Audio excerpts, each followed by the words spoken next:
Diasco Foot, miroir du football de la diaspora congolaise.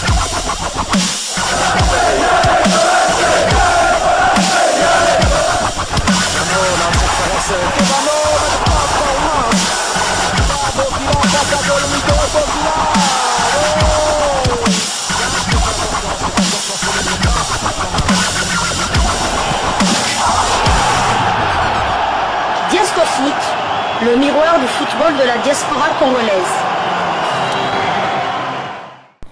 Vous êtes sur Diasco Foot, le miroir du football de la diaspora congolaise. Diasco Foot vous dit bonjour, tout le plaisir est pour nous de vous retrouver, mais surtout de savoir que vous êtes nombreux en train de suivre votre chaîne YouTube dédiée uniquement aux footballeurs de la diaspora congolaise. C'est l'heure de partager avec vous quelques news que nous avons pu récolter pour vous, des news concernant la tanière des léopards de la République démocratique du Congo, comme depuis quelques semaines maintenant, depuis la dernière trêve internationale où les léopards avaient eu à rencontrer les Mourabitoun mauritaniens lors d'une double confrontation dans le cadre des éliminatoires de la CAN Côte d'Ivoire 2023, et en attendant le prochain rassemblement prévu à la fin de ce mois, certainement avant d'affronter les Panthères du Gabon dans le match de la 5e journée de ces mêmes éliminatoires, un match décisif pour les léopards. Nous revenons donc vers vous pour vous donner les quelques informations que nous tirons de la tanière. Et les informations d'aujourd'hui, nous allons le débuter du côté du stade des Martyrs. Vous le savez, le stade des Martyrs qui n'a pas été homologué par la Confédération africaine de football, un stade où les léopards espèrent disputer leur match de la 6e journée là-bas avec tout son public afin d'espérer le remporter. Bien évidemment, il faudra faire un bon résultat du côté du Gabon parce que la République démocratique du Congo, pour continuer à espérer à une qualification, arracher l'une des deux places qualificatives à la CAN Côte d'Ivoire 2023, il faut gagner les deux derniers matchs qui restent. Et on sait que ce ne sera pas facile. Le Gabon est une montagne infranchissable pour la République démocratique du Congo depuis les 3 dernières confrontations. Ce sont les faits et les statistiques sont claires. La République démocratique du Congo n'a pas réussi à inscrire le moindre but contre le Gabon en 3 matchs.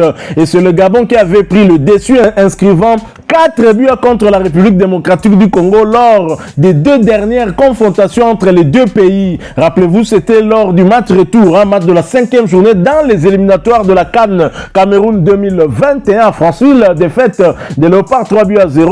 Et à Kinshasa, lors du match de la première journée des éliminatoires de la CAN Côte d'Ivoire 2023, défaite au stade des Martyrs sur le score de 0 but contre 1. Alors, le stade de Martyrs pourrait être homologué. En tout cas, le gouvernement congolais à sa tête, on va dire le numéro 1 d'entre nous tous, Félix-Antoine Tshisekedi, qui espère que ce stade soit homologué. Alors, bien évidemment, une décision a été prise.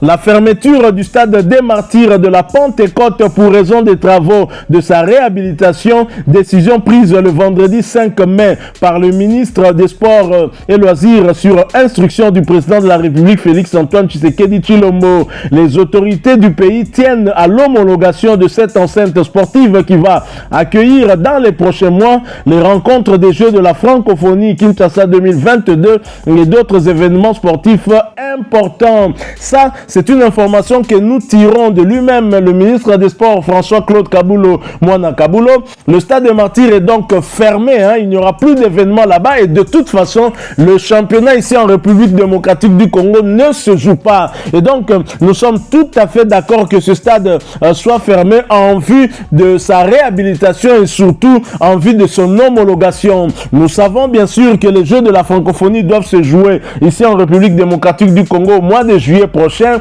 mais le match de la 6e journée qui devra opposer les léopards de la RDC aux crocodiles du Nil du Soudan, c'est prévu pour le mois de septembre. Et donc, c'est la chance qu'ont en tout cas les léopards de la RDC de voir qu'il y a d'abord les Jeux de la francophonie. Et si ce stade est homologué homologué pour les Jeux de la francophonie, il le sera également pour les Léopards de la République démocratique du Congo. Bien évidemment, si nous arrivons à faire un exploit du côté de Franceville en battant les Gabonais sur leur terre pour nous venger aussi de cette défaite qu'on a subie ici lors du match de la première journée, malgré leur fatigue, les Gabonais avaient pris le dessus sur les Léopards, incapables, je l'ai dit, d'inscrire le moindre but contre cet adversaire depuis 3 matchs maintenant. La première confrontation, c'était lors de la première journée des éliminatoires CAN 2021, 0 but partout à Kinshasa. La deuxième fois, c'était lors du match de la 5e journée de ces mêmes éliminatoires, 3 buts à 0, défaite des Léopards.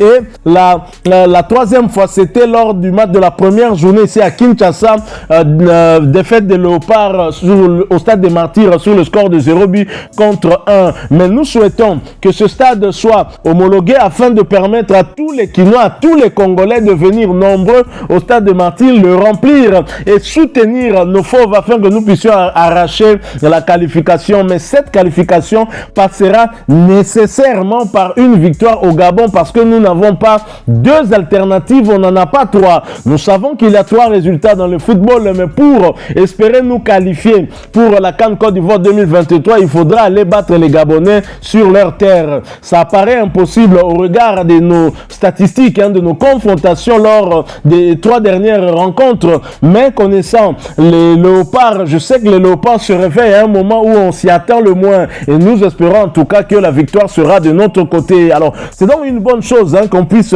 fermer le stade des Martyrs pour raison de sa rénovation et j'aimerais d'ailleurs que vous puissiez partager avec nous aussi votre opinion. Est-ce que c'est une bonne chose que ce stade soit réhabilité afin qu'il soit homologué, permettre ainsi à nos fauves de pouvoir jouer leur match de la 6e journée là-bas en espérant bien évidemment qu'en amont qu'il y ait eu un meilleur résultat des Léopards du côté du Gabon pour nous maintenir dans la course parce que jusque là nous avons encore notre destin en main et si nous arrivons à gagner les Gabonais chez eux, on continuera à garder notre destin en main. Mais par contre, si nous perdons, on sera quasiment éliminé et même un match nul pourrait déjà nous éliminer, mais on pourrait encore être en course en jetant un œil sur l'autre rencontre qui va opposer les Mauritaniens aux Soudanais. Ce sera au Soudan, mais comme le Soudan connaît un cas de guerre, peut-être que ce match sera délocalisé. Très certainement, la CAF pourra prendre une telle décision puisque au Soudan, la guerre y sévit. Alors, nous n'avons pas que des nouvelles pour les Léopards concernant le stade des Martyrs. Il y a une autre nouvelle, une bonne nouvelle également. Aujourd'hui, c'était une journée de bonnes nouvelles. Nous allons vous parler d'un joueur qui s'était blessé et qui visiblement revient plus tôt que prévu. Nous en parlons après cette courte pause. Diasco Foot, le miroir du football de la diaspora congolaise. L'international congolais William Balukusha de nouveau dans le groupe du Standard de Liège.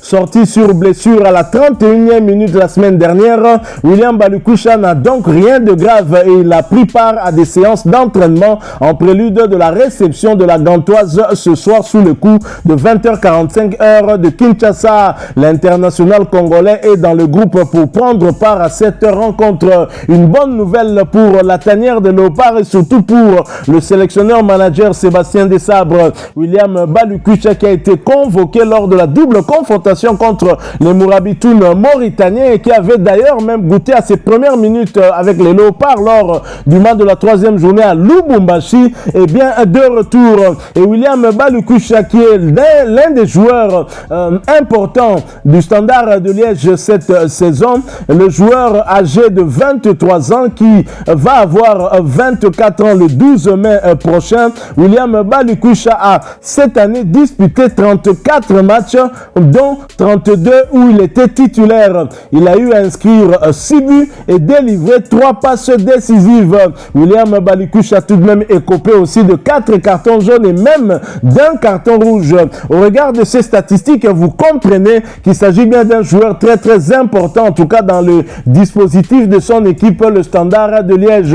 Et donc son retour est une bonne nouvelle non seulement pour les Rouges, mais également pour les Léopards, car le prochain rassemblement est déjà prévu pour la fin de ce mois de mai ou début mois de juin, parce que nous devrions jouer contre les Gabonais soit le 12 juin prochain ou alors la date sera à confirmer par la Confédération africaine de football. Mais en attendant, Sébastien Desabre prévoit un match amical en prévision justement de ce match important contre les Gabonais. Il faut bien le préparer. Il voudrait bien jauger encore ses joueurs à travers un match amical. Nous avions partagé avec vous cette information lorsque l'international congolais s'était blessé, mais nous sommes heureux également de savoir qu'il revient dans le groupe du côté des Rouges et que visiblement sa blessure n'était pas très sérieuse. Sinon, je pense qu'il n'aurait pas récupéré rapidement et nous sommes très contents. Voilà, nous sommes arrivés à la fin de ce sujet. Si vous l'avez aimé, n'hésitez pas à nous laisser un maximum de j'aime. N'hésitez pas non plus à partager avec nous votre opinion. Si vous en avez une par rapport au sujet que nous venons de vous proposer, laissez-la nous à travers un commentaire. Abonnez-vous si vous êtes nouveau ou ancien que vous ne vous êtes pas encore abonné sur cette chaîne Diascofoot parce que nous sommes le miroir du football de la diaspora congolaise. Et n'oubliez pas qu'en vous abonnant apparaîtra une petite cloche de notification. Cliquez dessus pour ne plus rien manquer des prochaines vidéos que nous allons vous proposer. Encore une fois, merci à vous. Avec espoir de vous retrouver très bientôt avec un autre sujet d'actualité. En attendant, portez-vous bien et Diascofoot vous dit au revoir.